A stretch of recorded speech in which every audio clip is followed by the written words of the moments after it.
Bismillahirrahmanirrahim. Assalamualaikum warahmatullahi wabarakatuh. Perkenalkan, nama saya Fitria dari Prodi Bimbingan Konseling Islam semester 5A. Nah, di sini saya mendapatkan tugas untuk mempresentasikan materi saya bertema KKN, yang mana tugas ini diberikan oleh Ibu Amelia Irfani, SOSI, MSI, selaku pengampu mata kuliah Patologi Sosial. Baiklah, di sini akan menjadi penjelasan tentang dari KKN, yaitu sejarah KKN, pengembangan KKN, sebab akibat terjadinya KKN, dan terakhir solusi.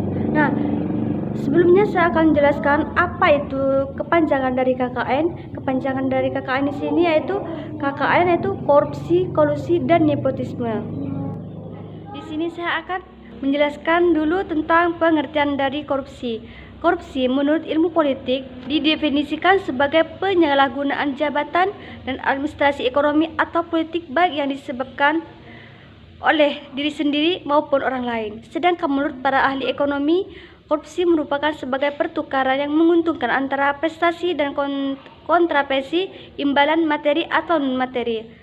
Yang ketiga yaitu menurut Haryam, korupsi adalah upaya campur tangan menggunakan kemampuan yang didapat dari posisinya untuk menyalahgunakan informasi, keputusan, pengaruh, uang, atau kekayaan demi kepentingan dirinya. Namun, sebelumnya definisi dari asal kata korupsi di sini yaitu korupti atau corruption, yang artinya busuk, buruk, jahat, suap, dan tak bermoral atau penyimpangan. Sejarah korupsi di Indonesia ini terbagi menjadi era sebelum Indonesia merdeka, era pasca merdeka. Nah, era sebelum Indonesia merdeka yaitu sebelum Indonesia merdeka sudah diwarnai oleh budaya tradisi korupsi yang tiada henti karena didorong oleh motif kekuasaan, kekayaan, dan wanita.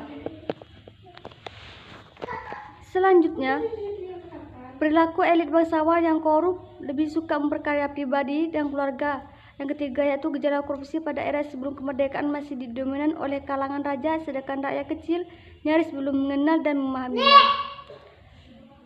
Yang kedua, era pasca kemerdekaan. Pada era kepemimpinan Soekarno tercatat sudah 2 kali dibentuk Badan Pemberantasan Korupsi, namun ternyata pemerintah setengah hati menjalankannya. Sejarah mencatat pemberantasan korupsi pada masa akhirnya mengalami stagnasi. Selanjutnya, perkembangan korupsi di Indonesia terjadi mulai dari kasus KTP elektronik, kasus korupsi yang banyak melibatkan pejabat negara, atau kasus suap seperti yang terjadi pada proyek perumahan Malikarta. Ketika mulai berdiri kerajaan-kerajaan Indonesia antara, terbentuklah hubungan penguasa dengan pamung atau abdi dalam. Walau hubungan ini kadang menempatkan para pamung dan abdi dalam tersebut untuk cenderung selalu bersikap manis demi menarik simpati raja atau sultan. Mereka memanfaatkan kedekatannya dengan raja atau sultan untuk menindas dan menggeruk kekayaan dari pihak lain. Nah, sebab terjadinya korupsi di sini terbagi menjadi 2, faktor internal dan faktor eksternal. Nah, faktor internal di sini yaitu sifat rakus atau tamak yang dimiliki oleh manusia. Mereka cenderung merasa kurang dengan apa yang mereka miliki, dan hal yang tersebut akan mendorong manusia tersebut melakukan korupsi. Yang kedua, gaya hidup yang konsumtif, yaitu dalam segi kehidupan mereka sehari-hari berlebihan atau dapat disebut dengan gaya hidup yang boros. Yang ketiga yaitu moral yang kurang kuat. Salah satu yang akibat terjadinya korupsi yaitu moral yang kurang kuat. Mereka lebih mementingkan kepentingan diri sendiri dibandingkan kepentingan orang lain.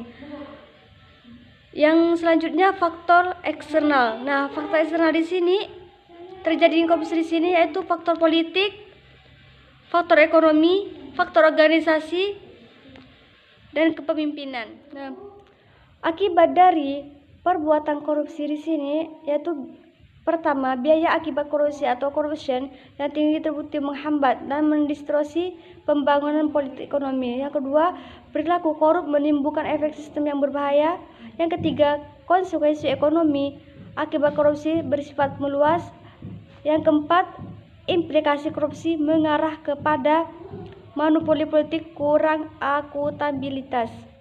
Cara solusi untuk mengatasi korupsi di sini terbagi menjadi beberapa poin. Yang pertama, pembentukan lembaga anti korupsi.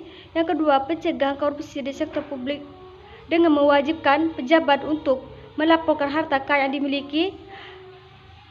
Yang ketiga, pencegahan sosial, pemberdayaan masyarakat, memberi hak pada masyarakat mendapatkan akses informasi.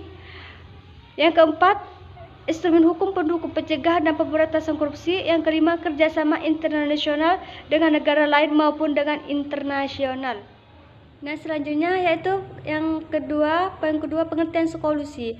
Pengertian kolusi menurut pasal 1 angka 14 Undang-Undang Nomor 28 Tahun 1999 adalah pemufakatan atau kerjasama secara melawan hukum antar penyelenggara negara atau antar penyelenggara negara yang merugikan pihak lain. Yang kedua, menurut Mas 2014 menyatakan bahwa kolusi adalah perbuatan tidak jujur dengan membuat kesepakatan secara tersembunyi.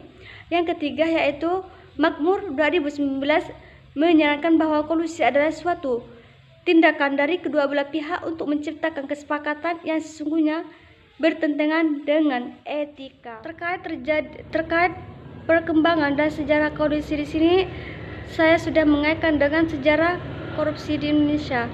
Saya di sini akan membahas sebab akibat terjadinya kolusi. Nah, yang pertama yaitu kolusi dan pendidikan. Disebabkan adanya monopoli kuasa dengan wewenang pejabat absolut tanpa mekanisme pertanggungjawaban. Sebagian besar disebabkan oleh berbagai hal seperti sistem pendidikan kurang baik, tradisi memberi uang kepada tenaga pendidik, kurikulum tidak konseptual. Selanjutnya, masalah ekonomi, latar belakang pendidikan dan budaya kultur tempat tinggal seseorang. Nah, akibat dari kolusi di sini yaitu terjadinya kesenjangan sosial di masyarakat, proses pertumbuhan ekonomi dan investasi menjadi terhambat, terjadi pemborosan terhadap sumber daya, proses demokrasi menjadi terganggu, dan terakhir terjadi ketidakselarasan antara fungsi, tujuan, dan mekanisme dengan prakteknya. Untuk pencegahan kolusi di Indonesia sama halnya dengan kolusi dan hipotesa di sini. Yang pertama, mampu beradaptasi dengan lingkungan, sosialisasi yang baik, menghilangkan budaya menyuap dari masyarakat, serta meningkatkan kesejahteraan, keimanan, kemantapan, kepercayaan diri tanpa merasa kurang dengan apa yang dimiliki. Selanjutnya, pengertian dari nepotisme. Nepotisme berasal dari kata Latin nepos yang berarti keponakan atau cucu. Nepotisme berasal dari pasal 1 angka 5 Undang-Undang Nomor 28 Tahun 1999 yang berbunyi, nepotisme adalah perbuatan penyelenggaraan negara secara melawan secara hukum yang menguntungkan keluarga atau kondisinya kepentingan masyarakat. Mas menyatakan bahwa terdeteksi terjadi nepotisme juga didasarkan oleh kebiasaan rakyat feodal dengan mendahulukan keluarga atau teman-teman. Nepotisme adalah pemanfaatan jabatan untuk memberi pekerjaan, kesempatan atau penghasilan bagi keluarga atau kerabat terdekat. Kesimpulannya, bahwa nepotisme ini terfokus pada kerabat terdekat, mementingkan kerabat terdekat daripada kepentingan. Terkait perkembangan nepotisme sama halnya dengan perkembangan sejarah kolusi di Indonesia.